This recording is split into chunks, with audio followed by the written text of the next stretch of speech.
सरदार साहब एक ॿियो बि इल्ज़ामात सरदार ख़ान चांडे ज़िद कयो ऐं फरमाइश कई त असां ॿिनि भाइरनि खे न पर समूरी टीम खे एक्यूट कयो वञे। कंहिंसां ज़िद कई तव्हां उहो पुछोसि बाबा, मूंखे त ख़बर कोन्हे।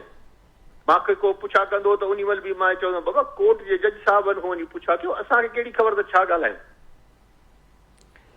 अच्छा सम्झो था जेके क़बाइली झेड़ा हलनि था सिंध में, महर जतोई तकरार आहे, तेगाणनि जा ॿियनि सां आहिनि, जखाणनि जा भयनि सां आहिनि, माना को अहिड़ो ज़िलो न आहे जिते इहा बाहि नथी भरे। ऐं हाणे तव्हांजी सरकार अख पटी आहे, राजूणा थियनि था, सरेंडर थियनि था, त एॾो प्रोटोकॉल कंहिं ॿिए विक्टम खे न मिलियो आहे। घर मां 4-4, 5-5 लाश निकिता आहिनि ऐं ख़ासि तौर ते ताज़ो जेको घोट जेको शिकारपुर में उनजो भाउ उनजो ॿियो माण्हू इहे शहीद कया विया इन क़बाइली झेड़नि में, त उमेर रुबाब खे जेको प्रोटोकॉल आहे या सिक्योरिटी आहे, तव्हां एतिरी लेवल जी थ्रेट अलर्ट हिन जे लाइ रखी वेठा आहियो छा?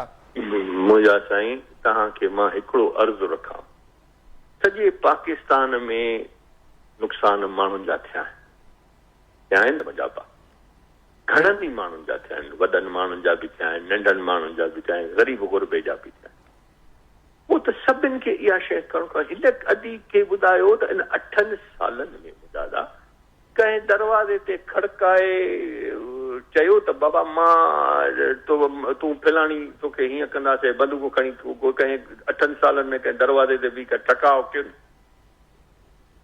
हिकु माण्हू खे थ्रेट। अच्छा काल खां वरी उमेर रुबाब लाइन ते आहे, तव्हांखे ॿुधे बि अथी, चए पई त काल खां मुंहिंजा ज़रिया, मुंहिंजा इन्फॉर्मर या मूंखे ख़बरूं अचनि पियूं त हाणे मुंहिंजी जान जे कढ पिया आहिनि, मूंखे माराईंदा। सच आहे इहो न? अला हाणे अदी खे मां इन 8 सालनि में हर शइ जी ख़बर पए पई, निंड में जागनि था। तव्हां पुछोनि त बाबा 17 माण्हू जेके हिन जे ॾाॾे क़तल कया, 16 माण्हुनि जा लाश साड़ियऊं, उहे कंहिं साड़िया? उहे त अॼु जी ॻाल्हि कान्हे, अॼु खां 20 साल 25-30 साल अॻे जी ॻाल्हि।